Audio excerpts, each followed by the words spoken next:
Hey guys, this is Avi over at musicalengineering.net. I just wanted to do a quick compression tutorial for you just to get a little bit of the myths out of the way and, break some of them. I'm going to bust some myths. I'm a mist bu- I'm a mist I'm a myth buster. Yeah. Anyway, so I have a little guitar ditty that I recorded that's going to be an upcoming song that I'm going to be releasing soon that I haven't even recorded yet. So, woo! So yeah, check this out, and then we'll go into the compressor. Just want to get this in your ears about what it's like. There's absolutely no anything on it. Let me just make sure this is bypassed. So yeah, check this out.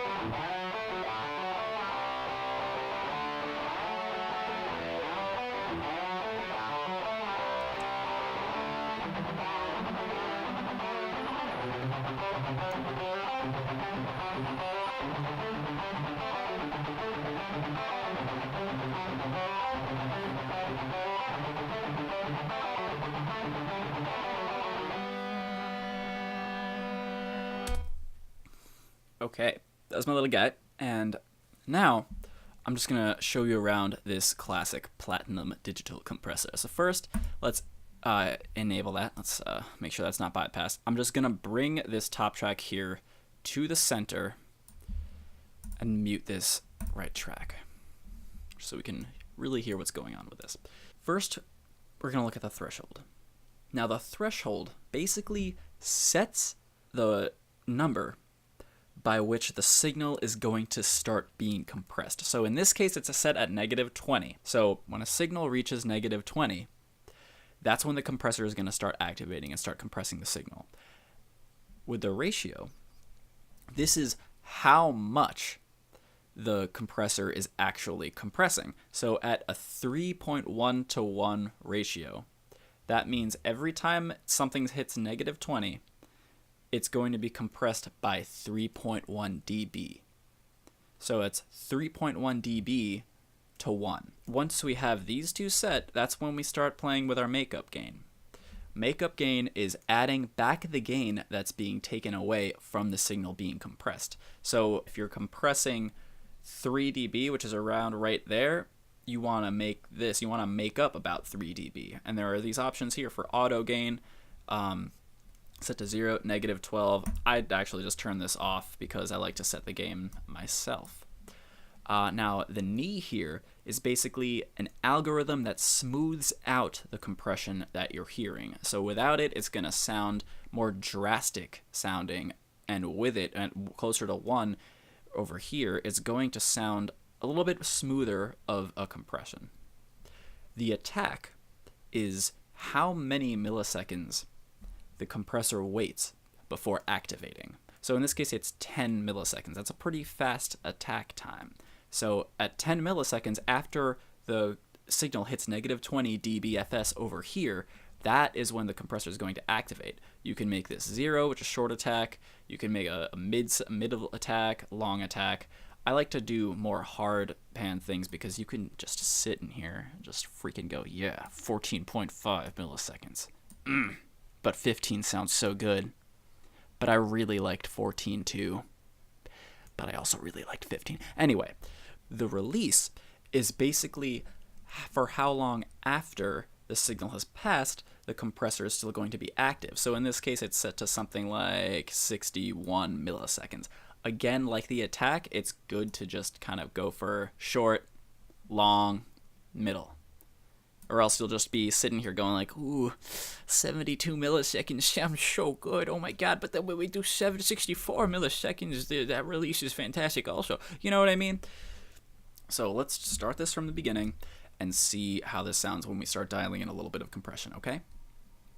I'll bring this ratio back to 0, the threshold to 0, makeup gain at 0. Let's square this all out, okay? Even bring this down to 0.5. So let's hear what it sounds like.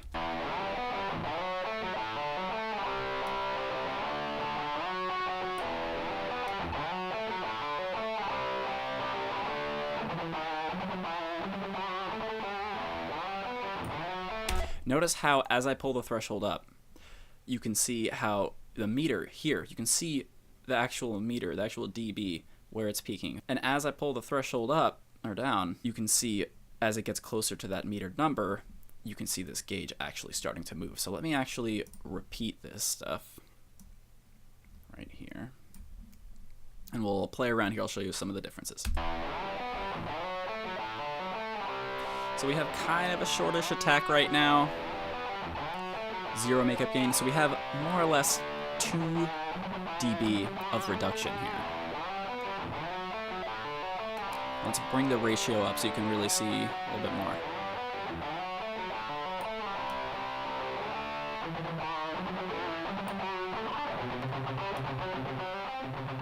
Hear how it gets quieter? We're literally lessening the amount of dynamic range in the track. Now, dynamic range is basically the difference between the loudest part of your song and the quietest part of your song. So, for instance, in classical music, you want a little bit more of a dynamic range than you would want, say, in pop, rock, metal, or something like that, you know? So, judging from this, you can kind of understand how the compressor is treating the sound and how you can use it to your advantage. This threshold, it's kind of like a little limiter. This is basically setting the point you don't want clipping to happen. This is so that when you're during your compression activities, if it does get louder, then you want to make sure that you're not clipping. So that's what that limiter will do right here. I normally don't need to use it because I don't like to use compression for volume, and you will hear this from people like Graham at the Recording Revolution and Dave Pensato at Pensato's Place and Spectre Sound Studios and Pro Audio. They all like to say compress for tone, not for volume. So that's kind of where that comes in, and this is more of a fail-safe, if anything, to make sure that you're not clipping. So make sure you're not coming in too hot. You know, the signal's not too hot.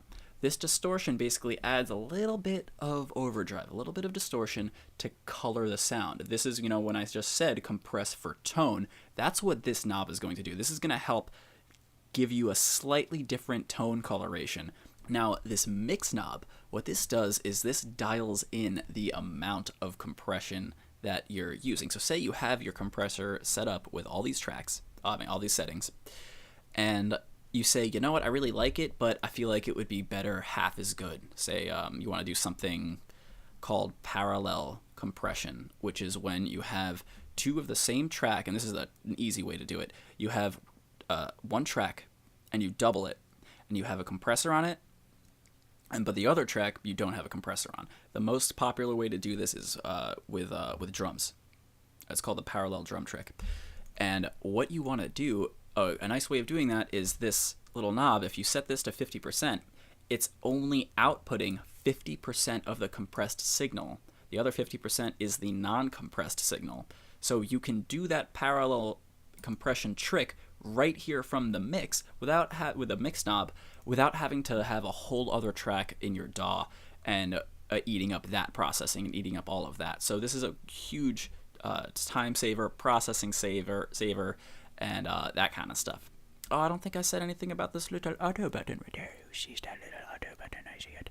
So that auto button basically will automate the attack and release for you based on the song itself, the tempo that you input and all that stuff. It can be a helpful tool.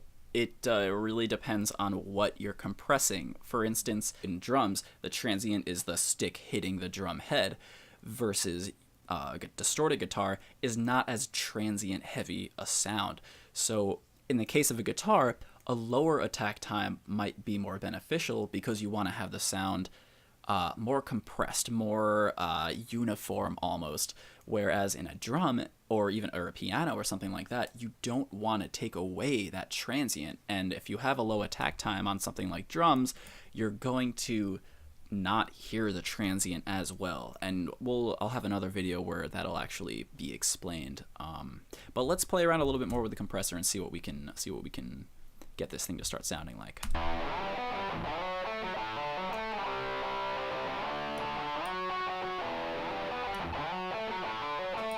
So right now, our compressor is sitting at 3 dB. We have a low attack time, kind of a medium release time. Let's build this back up at 3 dB. And the goal here is to have this number match this number. So you see how we're barely a dB off? So what I'll do is even do this by half. Just half, negative 1.5 dB, because it's kind of really close, and 1 dB is not a huge amount of difference. The point is that we're at 15, and we're not like... And we're not there. We're not using this to add a bunch of gain. We can use a gain plugin if we want it to be louder, but with this is for tone.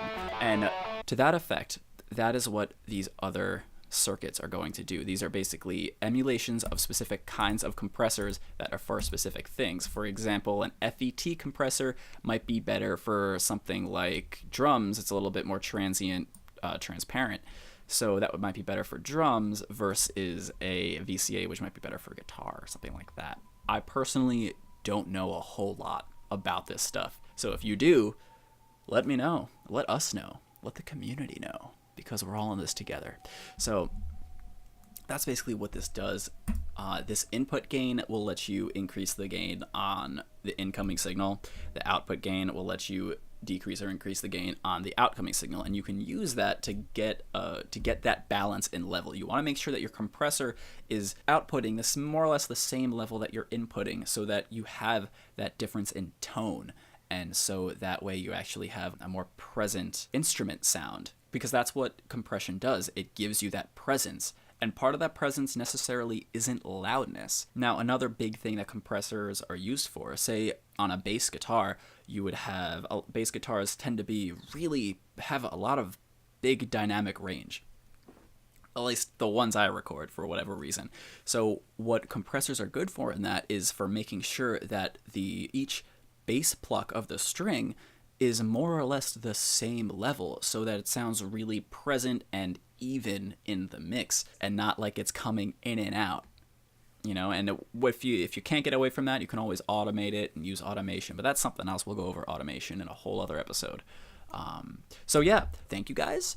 If you have any comments or questions, leave them down there. Hit the subscribe button, because that is what's up, and I will subscribe to you if I see you, because yeah. For more tutorials, more videos, they are on the way. I have one coming out every week right now, and there's also a link in the description to sign up for the mailing list for musicalengineering.net, because that is your quick stop for everything, basically. Everything that I can possibly offer you. I am yours. I am yours. Use me. Cheers, guys. Have a good one.